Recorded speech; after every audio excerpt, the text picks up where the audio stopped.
And welcome to Two Steps Ahead podcast. I'm Son Edom alongside Tara Hoke Shiro. Glad to have you along. Hey guys, welcome back. Hey, would you consider yourself a cougar? A cougar?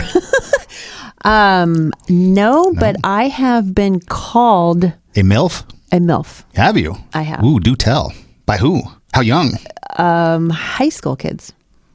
Really? How did that make you feel? Awful. Why? They say the only bad publicity is no publicity. There's no publicity. So having a young buck, not saying you're going to act on it unless he was maybe 18, and even then I think you have to wait till he's out of high school nowadays. I don't know the law, but having somebody find you attractive, no matter what the age, does that make you feel good? Like pump up your chest a little bit? Yes and no. I mean, I can understand that being younger, yes and no. that it's like, nah, it's probably not the, remember we talked about before, the unwanted versus wanted attention. So that's probably unwanted attention from like a high school kid. So my kids were in high school at the time. Right. So it's probably like a friend. So it was unwanted. It was unwanted. Yeah. Yeah. But just having unwanted. the attention or having somebody think of you as attractive. Actually, I'm going to interrupt you because I just remember the other part of the story. So the reason why I heard that details. Yeah. was another mom. Another mom told you? Another mom came up and she thought it was cool. And I'm like, what are you saying? Now, was the other mom hot?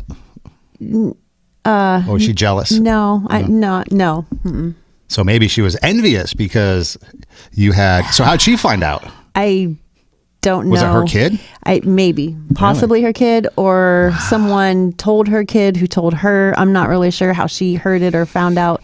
So but this mom, on campus no less, walked up to me and said, "Hey, this group over here is calling you a MILF." And I actually had to say, what does that mean? Because at the time I didn't know what it even meant. Did you ask her that? Yeah. And what she replied? Did she actually tell you what it meant? She did. And then she was like, "Aren't you flattered?" And I was like, "No." It was just like... See, perspective, because creepy. Obviously the woman telling you would have loved that, to have that attention. Maybe. Because she's like, aren't you flattered? Maybe that's why and she then had you're that like, that's kind of bizarre. But maybe now, okay, what if it was now, but now that you know what it means and the whole, not stigma that comes with it, but the whole aura that comes with it. Mm-hmm. If someone came to you and said, hey, did you know these people were calling you this? How would that make you feel? I would probably say thank you and move on. Okay, because now your kids are in college. Mm-hmm. So that was high school. So now they're in college. So what their college buddies coming around? I do not know what they think. I don't even want to know. Now, would that make it awkward to have them around? I know they think I'm attractive because my kids get a lot of comments. And my friends say, "Oh yeah, my friends think that you're so pretty," but it doesn't go. It's just I don't. Do you have any of them follow you on social media? Girls. Actually, there's a couple guys. Really? Recently, but recently. But I don't have. No, I'm talking about the friends that have followed you recently. Mostly girls. Mostly girls, but there are a couple of the male friends that follow me on Instagram. So what do you think their purpose is in following you? I think they think I'm cool. Because we have I know them. They've been at the house. I've been to their house. We all have a great time together. No Mrs. Robinson syndrome? No. I don't think so. No. Really? No, I don't think so. Now, if you found that out, would you still want them to come around, or would that change the dynamic? That would change the dynamic, and I would not want them to come around. So ignorance would be bliss, just not to know how they're thinking about you. Yes. Why are you asking me all these questions? You're making I could take it nervous. further down. I could take it further down the gutter. Making me nervous in a classy way if we wanted to. Okay. But what if somebody actually came and one of them actually came and hit on you?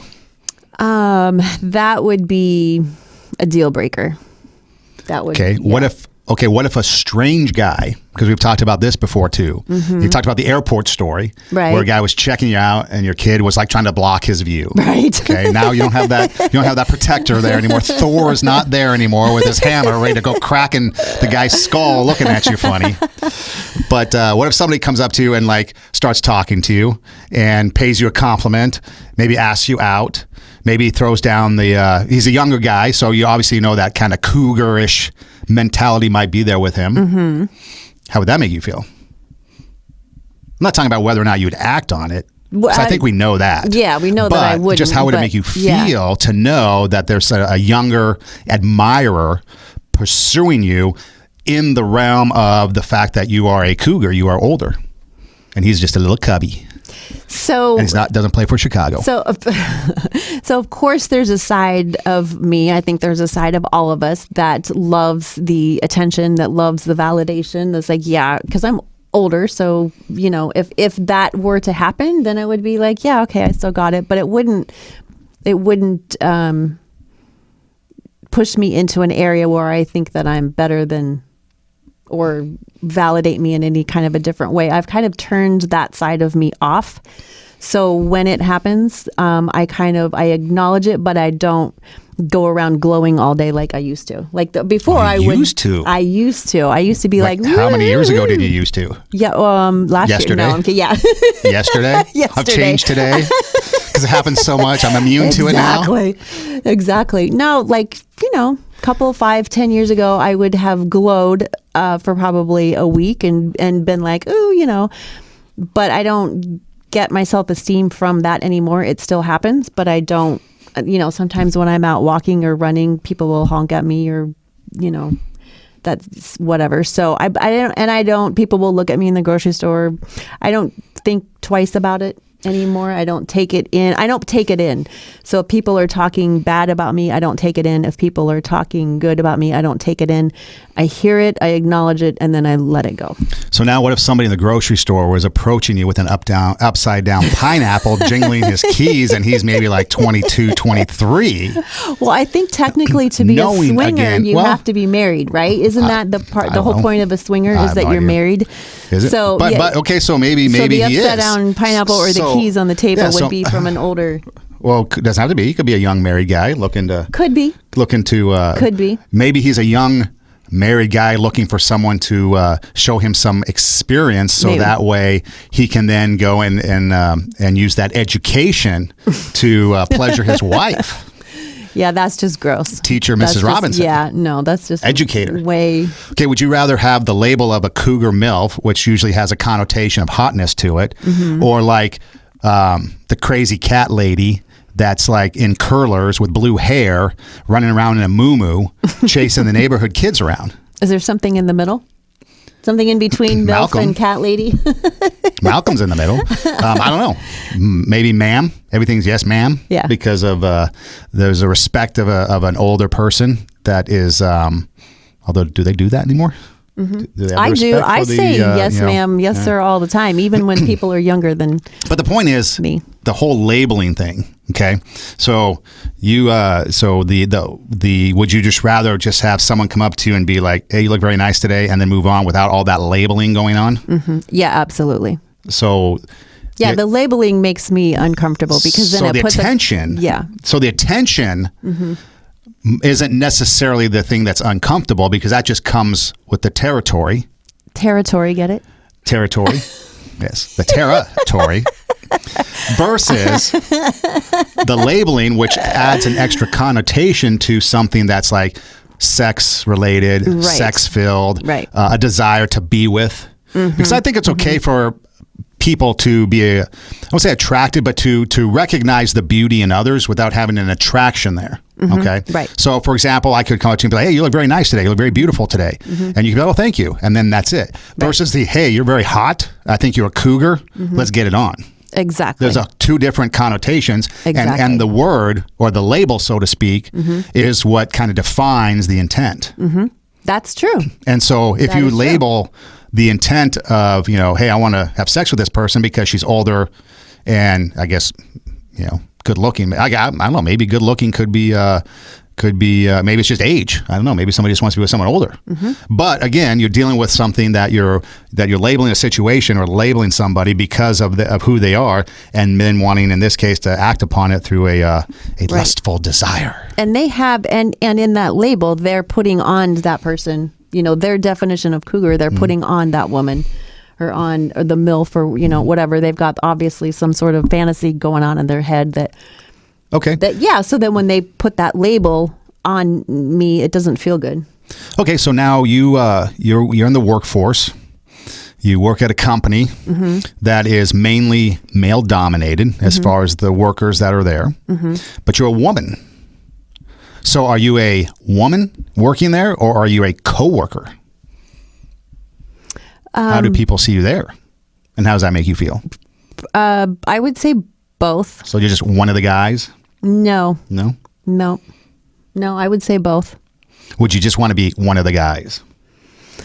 Or would you rather be seen as? No, because somebody said the other day, we were sitting in a conference room not too long ago, and it was a lunch type situation, and one of the guys, there were probably 12 guys in the room and 2 of us ladies, and so one of the guys said, he threw the F-bomb, and I cannot remember why. I don't remember the context that he used it.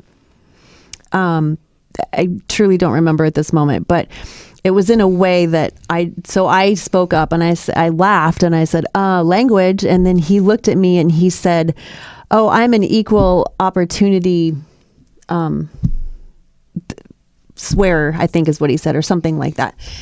And so in his eyes, he was paying respect to us because he was treating us, as one of the guys. And I said, well, maybe you should put a filter on it. Like he was trying to say no, you're one of us. And I'm like, that's, lot language, that's shop language. That's not, it's not office language. It's not something that, it was just in the workplace, and the way that it was used, it was inappropriate. And I called him out on it because there were women in the room. There were 2 of us, and he didn't think that there was anything wrong with it. But I felt uncomfortable letting that go. The next time someone calls you a MILF, you should respond, yeah, man, I like football. And then he'll just be like, what the just happened? Yeah. And he'll be like, and then he'll go away. Or just ask him for money. And he'll go away. Oh, thank you. Can I borrow $20, $50? And then he'll go away. Now, they've never said that to my face. This was something that I heard third part, the mom came around and said, well, if it ever does. Do you know what they're saying about you? If it ever does, then If it ever does, there you go. Yeah, I love football. Okay, so what about then in other instances where you've got people that kind of put others in a category? They put them in a box. They label them as, okay, how about blondes? Blondes for years always were either A, they had more fun, or B, they were ditzy. One or the other. Which is why I dye my hair brown. Right. And so I was going to ask you, in your day, were you the ditzy or were you the more fun? I was the ditzy, more fun brunette. No, but so the whole idea of putting people, labeling them, putting them in a box, categorizing them, and you could take this. I mean, we're obviously talking more on the fun side of it, but it does get serious. I mean, you got people that are out there that are labeling others, putting them in a box. I mean, one of the things that I find most fascinating, for example, and I don't want to bring up politics at all, but obviously the political nature of immigration in this country. And they always put these immigrants in a box as if they can only do something. For example, we need to have these people come here because we need, workers in the field. Wait, what? You think that that's the only thing they could do? What about the doctors, the lawyers, the businessmen, the other people that are highly educated that just want to come here because they can't in their own country, right? And they want a better place to do business? Or what about others that have come from maybe other places, or even in the education world? I mean, I've seen it where a lot of people think that Asian people, Asian students are more smart in math and science. And then you have others that are more like, okay, then you're going to think that, black athletes are going to be more athletic, and so then you start labeling students and these people and putting them in those categories based on just what they look like and maybe the stereotypes that they have. Or maybe, like I said, blondes are ditzier and not as smart, or, whatever the case may be. And so you're starting to put these people in these positions and then how does that affect the people that are being put or tagged with those labels? Right. Yeah, I had a big conversation about this yesterday with somebody, and I like that you said earlier that if you give someone a woman a compliment and she just looks nice, that's one thing. But if you approach and say something, use a label like a cougar or a Milf, then now you're changing the direction completely. And I think labels, on one hand, they have a purpose because our whole language is built on labels. If we were going to put stick-it notes around the room, we would label this a table and that the wall and that the light and the camera and so on. So we have to have words that we can use to describe the way that we are living. However, when we use those labels to put people down or to put them in a box, as you say, and so that they are less than or less than us or less capable of something or not worthy of services, or then now we're in trouble. Now we're using the labels to be in a derogatory fashion. And, in the human rights, you talk about the immigration. There are places in the world where the immigrants are, they are protected or not protected under these different treaties of from the different countries, and depending on what their label is, depends on what kind of services they get. And there are some refugees that are not getting services at all because they don't fall into any of the categories that are protected by certain countries. And so there are labels that we can have fun with, like Cougar and Milf, but then there's times when we label people that has very serious consequences on our human rights and our very existence of being a human. And so what do we do with these labels? Like it's good on one hand, a label, we can go in the library or in the bookstore and we can find information or on the internet based on the label that we're using, or we can use the label to demean people and degrade them. Yeah. So, for example, why is it that if a woman chooses to sleep around, she's a slut? But if a dude decides to sleep around, he's a stud. He's a player. Or a player. Oh, I guess player now. I got to keep up with the Kardashians here. So he's a player. So why isn't the woman a player? Yeah. But it's not. Why isn't the dude a slut? I think he is. But again, you've got the same... It's just more acceptable. The same activity or behavior going on. It's just gender determines whether it's a positive behavior or potentially a negative behavior. Yeah. You know what? And this is a little... TMI, I guess. I know. But if we're going to be real and talk about the shit, then I guess that's how I have to go. Yes. Right? So you're the slut. No, that's not where I was going with this. Sorry. But I was going to say where that comes from, because with the guys, when they sleep around, it's kind of expected, or it's kind of it's normal. It's like, whatever. That's just the way guys are. And for women, it's not not acceptable. And I don't know if I were to guess that guys' physical bodies, the tanks get full, they need to be emptied. That's really a horrible way of saying that. Women don't have that.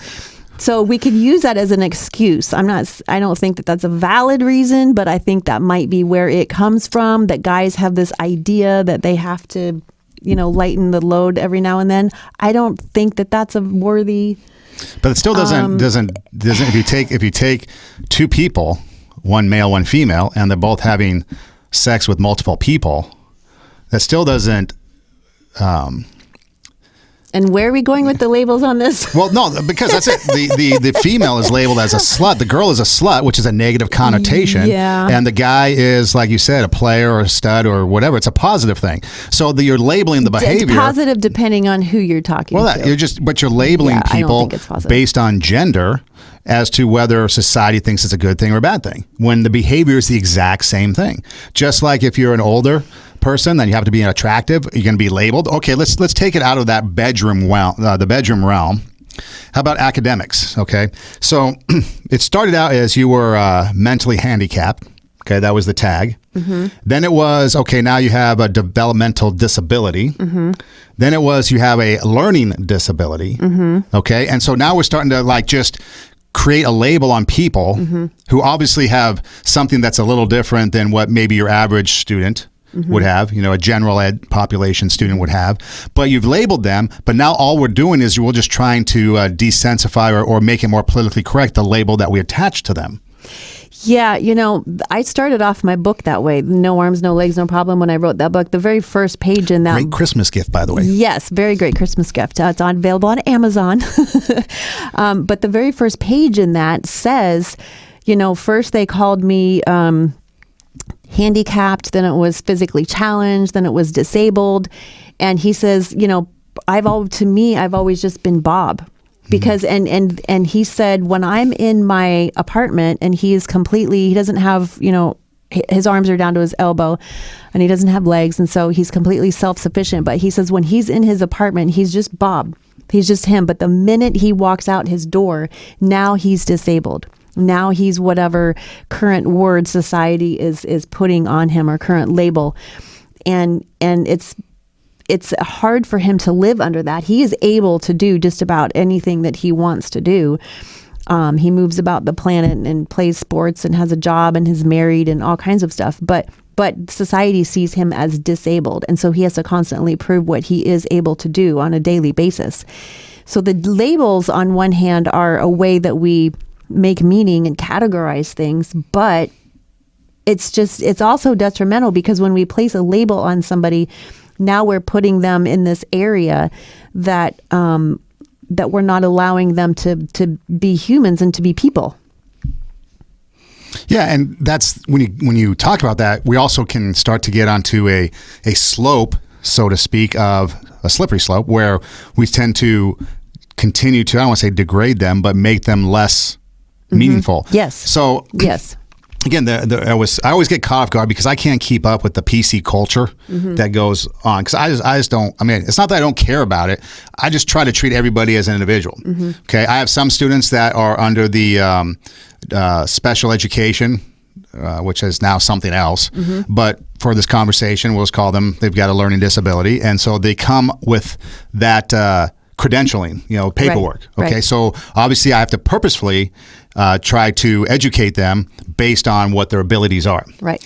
Then I have other students that come in and they're just regular general ed students, but their abilities to learn vary from person to person based on who they are. Some are more visual, some are more hands-on, kinesthetic, yeah. And auditory. So you have to kind of figure out which each person does and what the best way to educate them, and then go accordingly. Right. Now, I don't put labels on them. They're just all students. It doesn't matter if they're a DSPS, that's the department, or if they're just general ed. They're a student's a student, and I'm just going to adjust accordingly depending on their abilities. Right. Okay.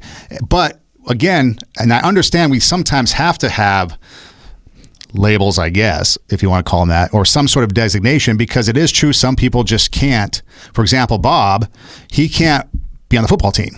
Or he can't be on a basketball team or some other sporting event without accommodations to fit what his lifestyle is. Right. So is it a disability, I guess, or is it just a change of circumstances for him to be able to engage in these things? Like you mentioned before, he can play rugby and he can play the basketball and he's in his wheelchair, which I guess now is even wheeled mobility because we have to take the wheelchair stigma away. Right. And then all of a sudden we're like creating these things. And so for Bob, which I think is ironic that you say that because we're taking away one label and giving it another. So what is the that's the whole point of it. Where did we get? How far did we move the needle and taking away one? And, we don't, because all we're doing is changing the label so that people like us feel better about dealing with the Bobs of the world. Because how many times do you see somebody that's a little different? Maybe they're in a wheelchair, or maybe they've lost a limb, or maybe they're just different. Maybe they've been disfigured in some way, and we turn and run from them. Right. I remember one time I met Nick Vujicic. He was a gentleman that was born without arms and legs, very popular speaker in the around the globe, and he's an inspirational speaker. Again, no arms, no legs, much like Bob, but he was born this way. Right. I remember the first time I met him, I was kind of taken aback only from the standpoint of what do you do, because you can't shake his hand. You can't do anything. Right. He's just, his body He's just frame. a core. Yeah. He's just absolutely his a core. He has and his head. it's just his shoulders and I wasn't sure, do I hug him because is that invading his personal space? I mean, I just didn't know. And so I asked him about it. I said, what's the best way to, greet you? And he's like, I take hugs. Okay, so then you give him a hug. So I had to ask him, but I didn't want to. But I was, I guess, okay enough or mature enough or professional enough to ask, hey, how do I greet you? Because I don't want to invade your space, but I also don't want to be like, hey, you can't greet. And so he would do hugs. So I gave him a hug. But that's the type of thing. It's like there's still people, no matter who you are. I mean, it could be you being the MILF or me just being some old dude, we're just still people. But yet when we start putting these labels on them and start changing the labels just so that way we can feel good about ourselves by how we call these people that are different from us, that's all we're doing is just trying to make it comfortable for us. And we're not doing anything because Bob, like you said, is Bob in his house. Once he leaves the threshold of his home, now he is something less than Bob, according to society. Right. But we also have to, I guess, bring into the argument that labels are attached to benefits. They're attached to special services. They are attached to, different, financial streams of income. So we can't let go of the labels because there are, the people in the disabled community get services, for college, for tuition, for housing, there's a lot of the foster kids, right? They get services from the government. And the only way that they get those services is if they're labeled, a foster kid.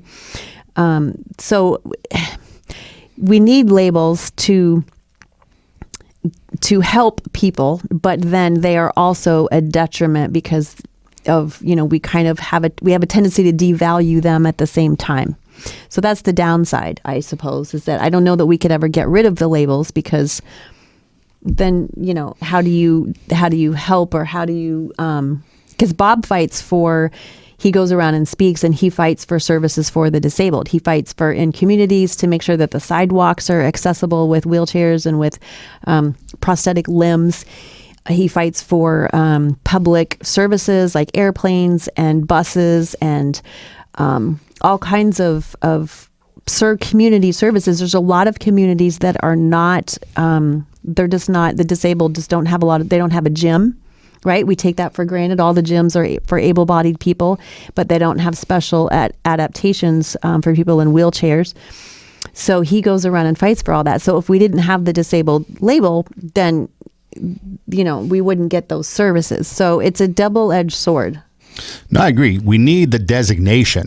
Yes. Without the label. Yes. We don't, because again... But what's the difference between a designation and a label? Well, maybe we can throw in a military example. I don't know if this is going to be good because I'm just thinking off the top of my head right now. You have someone who enters the military, they're whatever they are, enlistee, then you move up the rank, private, corporal, whatever. So you have this designation that specifies what this soldier is. But yet they're not, and with that comes privileges, etc. But they're not anything less of a soldier based on their rank. So you obviously have somebody like Bob who is disabled. He cannot climb stairs, like we do. So, with him in a wheelchair, he might need an elevator, or he might not be able to get through a doorway without it being widened because he needs his wheeled mobility to get through. Now, granted, I know he can, function, but I'm just saying in these abilities, getting up on a sidewalk, obviously all the street corners have these ramps because of the American with Disabilities acts that have come throughout, not all communities, but most of them. Yeah. So again, you have to have certain designations that are going to accommodate the people that can't do what an abled body, to use a label, person can do. So you need that. But again, when you look at the person, because I would imagine, and I don't know if you had the opportunity, but Johnny Erickson Tata, be able to talk to her. And she was a gal who at the age of 19 dove into, I believe it was a lake maybe? 17, and fractured her neck and was paralyzed from the neck down, quadriplegic. And she tells her story about a lifetime living in a wheelchair. Now, has it been great? No. Did she wish it could change? Absolutely. But she doesn't view herself any less of a person. And oftentimes, she will even say that because of her accident and her disability, she has been able to go on and do greater things than she might have even done if she was an able-bodied person. Okay? So sometimes we can take... So the point is, we label her disability as a disabled person, but the stuff she has done has probably been far more than a lot of able-bodied people have been able to do. And it's almost like if you have a disability, you rise up more. And I've seen students with the learning disabilities rise up more and overcome more obstacles and achieve more because of their disability than people who are able-bodied. It depends on the person. There's another guy that played quad rugby with Bob. His name is Mark Zupan, and he has a book called GIMP. It's a fabulous book, and he describes that when he was first injured. Now, Bob has amputations, but Mark Zupan actually has a spinal injury, and he's a quadriplegic. He's a functioning quadriplegic, meaning that he can drive and play quad rugby and get around in life. But he describes when he got drunk one night. He and his buddy were at a bar, and he got drunk, and he went out into his buddy's pickup truck and fell asleep in the back of the bed of the truck. His buddy was also drunk, didn't know that he was back there, so he came out a little bit later to get in the car and drive home. He thought he was by himself in the truck, and it had started to rain. His buddy lost control of the car because he was drunk and it was raining. And so the truck hit something, spun around, and crashed into a tree or whatever. And so the police came and got the truck and got the buddy. The buddy survived the accident, the driver. They didn't know that Mark was even in the back of the truck, had no idea. And so when the truck hit whatever it hit and spun around, Mark, because he was laying in the bed of the truck, flew out and flew down into a creek. And he hit he broke his neck. He was a quadriplegic. And so he was hanging onto a branch, or caught on a branch, I should say, because he was a quad, so he couldn't hang on. So, his face was just barely out of the water. And I think he was in the water for, I want to say 24 hours or 30, long time before they found him, because the next day, everybody woke up from the drunken party and, well, where's Mark? Well, I don't know. Did you see him? And they didn't even realize that he was missing. And then they start search for him. Then they, by the time they put 2 and 2 together, it had been almost 24 hours, I think, that he was in this creek. And so then they, turns out the accident turned him into a quadriplegic. So anyway, he tells a story in his book about that transition between able-bodied. He was a soccer player that was phenomenal. The difference between going from able-bodied to a disabled person. And there's a transition time that they have to get over. And some people rise to the occasion, like you're saying, and some people don't. Some people live as, hermits and they just stay in their house and they don't have a lot of family support. Other people, and he said it took about 2 years, and he talks about, wheeling around his house, feeling sorry for himself, poor me, woe was me. And it took him a couple of years to get out of that, he's an engineer. So he got, back into society, got back into sports, into quad rugby. So it's some people do, some people rise above, but again, it's this label that now you are disabled, and which is why I think sometimes we change the labels, even though we're still labeling them, because they feel derogatory, they feel put upon, they feel oppressive, and it's like you are less than disabled. It's less than abled. So it does feel very oppressive in a lot of ways, and we don't fit in with the rest of the society. And so in that sense, the label is very defeating. When you wake up and you're disabled, you're like, okay, I'm at a disadvantage. I can't keep up with, the rest of society. I can't do. And it takes a strong mind to say, no, I can't maybe walk on the beach. I can't even roll on the beach unless I have one of those fancy wheelchairs, but I can do this and this and this and this. I can still work. I can still play sports. I can still have relationships and get married. And so you have to, some people will rise above that and take it on. And some people sink. It just depends on the mindset, depends on the support group that they have. It depends on the family that they have. But the label certainly has a lot to do, with. It doesn't feel good. And I will say, even, to take it, I don't know if you've had labels put upon you for any reason or any time in your life. I know as a Christian, that label to me, even though I love God, love Jesus, but I cringe when if anybody asks me if I'm a Christian, not because I'm embarrassed to say, that I have a relationship with Jesus, but that word Christian has such a negative connotation right now. I hate that label because when they talk about it on TV or in the media, it's always in a derogatory manner. Always. There's never a positive example. And I shouldn't say never. Most of the time, there's not a positive example. Yeah, no, there are some positive examples out there. But no, I understand that. As far as being labeled, maybe, I don't know. But again, it goes back to, I'm not really concerned with what other people think about me. I'm more concerned about what I'm doing for other people. So I'd rather just have that and I'm kind of like the type of person that if I'm going to do something, I'd rather not have the accolades for it. Right. Because that's just not how I operate. And so for me, I kind of will, if I've had negative labels put on me, I am unaware because I just don't care and don't remember, or B, I've just been fortunate enough not to have that happen. But here's the other thing too, when you think about it, okay, we've also moved into a generational time where before there used to be man, woman. Right. Then man, woman became slut, stud. And then slut, stud became Milf and I guess old pervy dude. I don't know. Old pervy dude, yeah. But so now we're in a situation in society where we've got more than man and woman. I think there are something like 58-ish gender categories, choices on Facebook. Yeah, see, there's a game that I like to play. Back in the old days of radio, I used to have a game called Battle of the Sexes. Mm-hmm. So you have a male and female contestant, male and female contestant. So you would ask the male contestant questions that the female or the lady would know. Mm-hmm. It might be, again, not stereotyping, but it might be makeup related. It might be fashion related. It might be, that type of stuff. Celebrity gossip, soap opera, I don't know. But then you would ask the guy, then you'd ask the lady, guys related questions. How do you change an oil? How you change the oil, stuff like that. I'm not saying that's just how it is. That's just a game. If you don't like it, don't listen. But now I changed it. So now I've changed it when I play it with my students. I've mixed it up a little bit because it's first off, it's curious because now nobody knows nothing. You can ask a guy questions, he won't know it. You can ask a lady, a female student, the female questions, they won't know it. Sure. So it's everybody's ignorant. But I've changed the name to the Battle of the Non-Binary.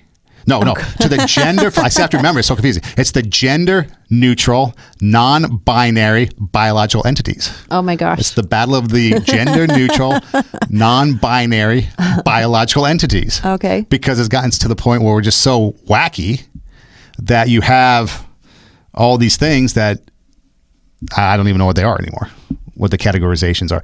And now it's gotten to the point too where you have to, I see people put on their email the pronouns that you wish to be referred to. Mm-hmm. And so one of these days I'm going to really screw with somebody. So how does it say that? I've never seen an email so like that. It'll have a name. So let's just say it'll have my name. Okay. Sonny them. Okay. Then it might have my signature. Okay. Which would be a sign, which again, I have no time to do this. Right. Then it would have my position. Mm-hmm. Okay. Associate professor, Pasadena City College, goes by pronouns or preferred pronouns. And then it would be whatever. Yeah. So if I ever did this, I would put it, Zen. I just make stuff up. But that's the thing. So then you look and you can see now based on the email signature of what they would like to be, which is funny in a way because I've yet, in all my time of seeing this, have yet to see anybody come up with something other than the correct, if I might say that, gender pronouns that they are. He, she type of thing. They, us. But I'd like to come up with some some widget type ones where you just make some up and see if people actually call me that. Because I don't even think anybody pays attention to it on the flip side. Right. And I know that that question doesn't, people don't like that question. Because again, you're dealing with a label. Right. And so it's what do you prefer? What do you like to go by? Or, people don't, if there's someone that it's hard to tell, then they do not like to be asked are you male or female? I don't know all the protocols. I'm still learning, but because you could walk up to somebody that could be look either male or female. Right. They could have a gender neutral name like Chris or Jackie. Right, and you just don't know. And you're just kind of like, Yeah, and you're not sure. And so we are uncomfortable with that. We're uncomfortable because we don't know the category, the label, the designation that they are, and it makes us very uncomfortable. And so we want that. We want to know, I guess, who we're talking to. And I saw an example of this on The Voice not too long ago. And forgive me again, my recall memory is horrible. So if you listen to this podcast for very many episodes, you're going to figure me out right quick. I would not be a good contestant on what's the name of the Family Feud or any type of quick recall. I can think of it later in the car. Anyway, I digress. Yeah, don't call me at 2 a.m. thinking, hey, I finally remembered what I was going to say. I'm horrible. That's when it comes at 2 a.m. Names and band names and songs and what's that? Okay, yeah, I'm horrible. So there's this person on The Voice a few weeks ago, and I didn't care, honestly, but I didn't know if this singer was a boy or a girl. It could have been either. But I didn't, this phenomenal singer, but I didn't really, it wasn't bugging me, but I was curious. I was like, okay. Well, apparently I didn't go on Twitter. I didn't go on and look at the conversation, but apparently there was one, because several episodes into this season, several episodes in, all of the sudden, the host started addressing this contestant as he. So and as soon as I heard that, I was like, ooh, people have been asking. People are wanting to know, because they made a very specific point to keep saying he, him during, and they've never addressed. What would they call him before? Nothing, because who cares what the singer, they're just there to sing. So they were calling him by his name. What was the name? And so it was like a Chris. Yeah, okay. It was a generic. It could have gone either way. So all the contestants on the Voice or those shows are called by their name. But my guess, and I didn't go back to look it up because I don't like to get into the gossip, and to the people online are just mean. So I try to stay away from it. But I surmised from that show, because he was the only one that was. Because he had been on several episodes and they'd never addressed him that way before. Didn't address anybody else that way. But all of a sudden on this one particular episode, they were making a point of saying he or him. Do you think that's because he wanted it to be known that he was a he? Like, who would make that designation if it wasn't for the contestant himself? I have a feeling, like I said, I did not go on Twitter and find out, because I get sucked into people's idiocy. And so I don't like to do that. Sometimes I do, but this particular time I didn't. So, but my guess is that people were asking, because you're voting and you're liking, the contestants. And I'm just like, okay, people must have been asking, because why is the host all of a sudden out of the blue addressing this person as he? And when he said that, I was like, oh, he's a boy. No, why did it matter? It shouldn't. It should be irrelevant. It shouldn't, but do you ever feel like when you're talking to someone that you're just not sure? Like, I kind of wanted. There's been times where I've talked to people and I don't know their gender. In fact, I had a student not too long ago that I wasn't sure what the gender was, and the name was gender neutral. I'm not gonna reveal that. Say it. Yeah. but I wasn't sure. But I always approached this person as a person. Right. It didn't matter to me what their gender was. The only concern I had was I did not want to misaddress them. And so I would always just refer to them by name, which sometimes can be funny when you're dealing with, because sometimes a pronoun, hey, hey, can you join her? And can you join him and team up? Sometimes a pronoun kind of is natural. And we start throwing out names all the time. It's like, is this guy nuts? Right. So it got to be a little humorous at times, but I just addressed them as the person, because that's who they are, as a person. So in this case, the singer, it's, irrelevant if they're male or female. The only fact is that they can sing or not sing. Right. And I don't care, like you said, I don't care which, I don't need to have the answer.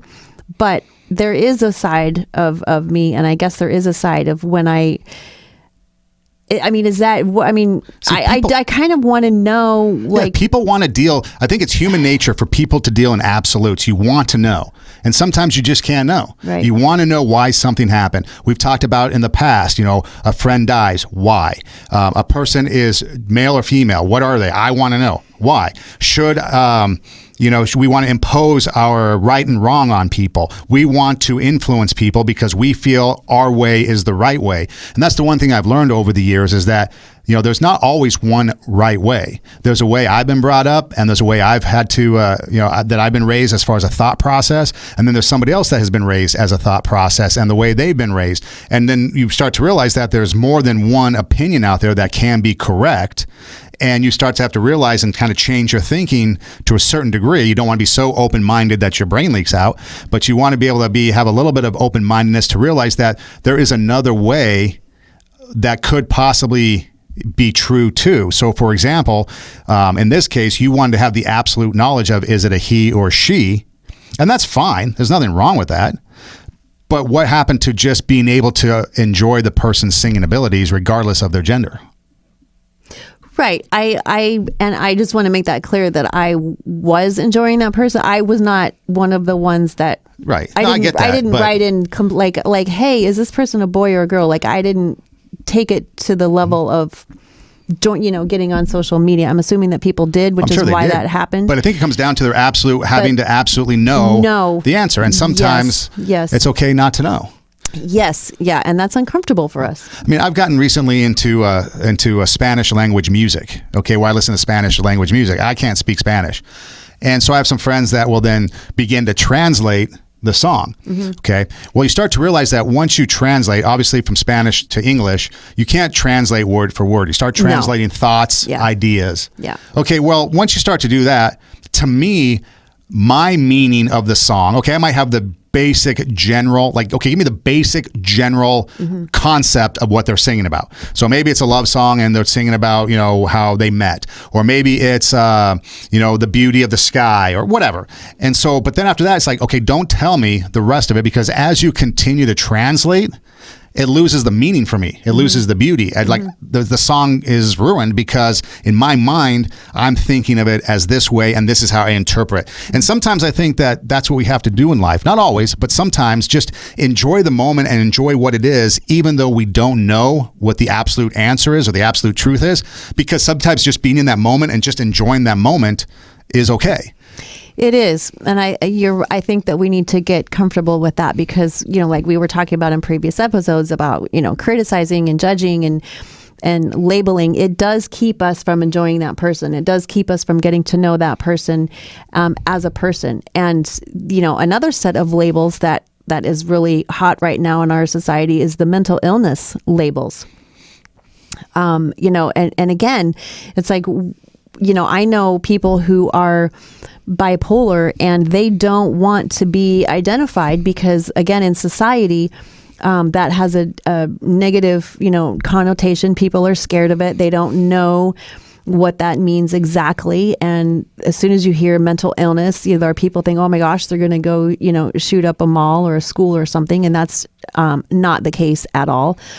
But, the labels are helpful, again, for services, and they're helpful to understand what is going on, but then they're also a detriment, to looking at people as less than. But to me, and I've said several times, I have ADD, right?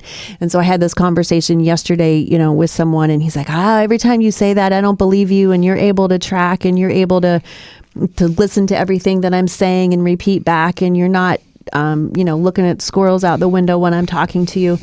And I said, well, I have a different kind of ADD. Like it's also adrenaline deficit disorder. So if my adrenaline isn't pumping, I'm not as clear. I'm not as focused. I'm not as quick on the draw. I don't, when I'm in a heated situation, I'm all of a sudden like, okay, let's go. And I can, think. But if I don't have that adrenaline charge, I'm like, yeah, whatever, flatline. There's just not a lot going on. There's no focus. I'm looking at every squirrel, distracted by everything on my phone. I'm not getting things done. So, it's helpful to, and he said to me the exact question. He's like, I don't understand why we have to label everything. Why can't we just be people? Why can't we just talk to each other as people, have the experiences of people? Why do we have to label everything? And I said, well, for me, knowing how I operate, now I can use it to my advantage. If I didn't know what to call it, I don't know. I would think that maybe I would think I was lazy, or maybe I think I wasn't capable. But now I can say I have ADD. It's like, oh, okay, that's why I do that. But it can also become an excuse. It can become an excuse for people to use that as well. So for me, I use it to navigate myself. Like, I know what triggers me to speed up and slow down. So I can use that to my advantage. But without it, we have to, I guess, so I don't know, I'm meandering. We need them for certain purposes, but then when it demeans each other and puts us as less than, it's not useful at all. I think it's a designation for a specific purpose to make sure that, again, everybody's on a level playing field of life. Some people have a better advantage in life just based on natural DNA, or natural luck, whatever you want to call it. I've been fortunate. I haven't been in an accident. So obviously I can maneuver this world a lot better than Bob can. Now, have I done more, or does that make me more valuable than anybody else? No. Does that make me someone who should look down on somebody else because of their situation is different, whether they have a disability or not? No. It just makes me maybe fortunate and privileged to know that I haven't had that. But then in some cases, we've talked about, I've suffered the loss of friends and you haven't experienced that. So again, it's just, does that make you any better or me any less? No, it's just, that's our experience. So what I've learned over the years is that it comes down to, we just got to treat people as people. Because again, we've talked about it, where the outside attracts the eye, but it's the inside that captures the heart. And if we realize that everybody has a spirit inside them, okay, regardless of their physical looks, they've got a soul inside them. They've got feelings, they've got emotions, they've got all that inside them. And if we reach in for that and try to attract ourselves to that, then I think we would start treating people differently. If I see, but we have to have a heart. We have to be in touch with our own heart to make that. Yeah, of course. Oh, yeah. There's people that will be mean towards somebody who doesn't look as good, or somebody who might be disfigured, or somebody who might be overweight. Of course, you're going to have mean people. I mean, that's people are people. So you're going to have that already. But for me, I'm just speaking for me personally. I like to look at each person as the person, okay? Give them the benefit of the doubt first. It could be anybody. And I just look on who they are and what their character, what their personality, what their spirit is. And then I will make a judgment accordingly. And I try to give them the benefit of the doubt, because you never know the situation that they're in. But good people, you're going to find are good people. Bad people, you're going to find are bad people. They're out there. But if we start treating people based on how they look, based on their abilities, based on all these different, false accomplishments, so to speak. Bob can't do something, therefore he must be treated differently because he has no arms, no legs. This person is disfigured, so obviously they can't be a beauty queen. This person has Down syndrome, so therefore they can only do so much. This person has cerebral palsy, so they're only capable of this. And then I start treating them based on their disability. I'm demeaning them, and I'm demeaning who they are, because inside their spirit, that's not who they are, because they don't see themselves as that. They see themselves as Bob inside my room, inside my home. And I would suggest that it's not just mean people. It's people who have issues in their own spirit that are not resolved. So if you've got anger issues, if you've got fear issues, if you've got prejudice issues, a lot of this stuff is handed down in our families and we don't even realize it. And so it's not necessarily that we're mean, but it's that maybe we ourselves don't know how to be vulnerable, or that when we see somebody that is different than us, it causes us to have to reorganize what we've learned, reorganize what we have previously experienced, and that's uncomfortable. And we don't want to be put out in our own thought process based on what we're seeing or who we're interacting with. That can be a scary thing a lot of times. And it doesn't necessarily mean that we're mean. It could mean that we are closed off in a certain way, or we've just been, brought up in a way that is, very pretense, oriented. There's not a lot going on the inside of us. And then you just can't relate to other people. You can't have a heart-to-heart conversation if your own heart isn't well, if it's not healthy, right? And so that's why it's just so important to grow our character and to develop ourselves, because we can't give what we don't have. So if we don't have that love and respect in our heart, for ourselves and for other people, there's no way that we can treat each other in a way that is respectful. Because a lot of times people look at people and say, oh, now I'm going to have to pay for that, or now I'm going to have to accommodate for that. And we don't want to put ourselves out. So there's a lot of inward thinking. There's a lot of selfishness. There's a lot of insecurity, a lot of fear, there's a lot of things going on inside of a person, and how we relate to other people is a direct reflection of who we are on the inside. Yeah, and then sometimes too, it's just educating yourself. Like I had to do with Nick. Hey, man, how do I greet you? Yeah. If you're not comfortable on people in a wheelchair, ask. And find out. Get yourself comfortable, because sometimes that will change. Addressing people. But if you think of people in the terms of people, and that they've got a spirit, they've got a soul, they've got emotions, they've got feelings, and just treat them with the respect that you wanted to be treated with. It kind of goes back to that, kindergarten-esque golden rule: do unto others as you would have them do unto you. As juvenile as that might be, that's what it really comes down to. Treat people like you want to be treated. If you want to be treated nice, if you want to be treated polite with respect, then you've got to treat others that way. And basically it just comes down to treating people as people. But again, like you said, it's going to come down to our own heart, our own character. If we are of good heart and good character, we're going to be more apt to treat others right.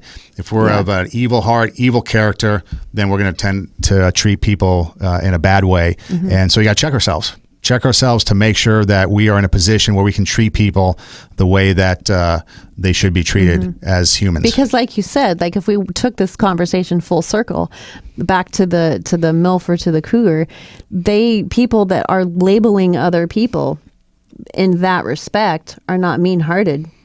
Yeah, they just could be ones that don't want something. So well, the ones that get labeled, they might not be getting laid, so they just get jealous because they're not having sex. No, so you have to. We use labels in a way for our own benefit, I think, a lot of times. But yeah, it comes down to just sometimes we need those designations because it helps.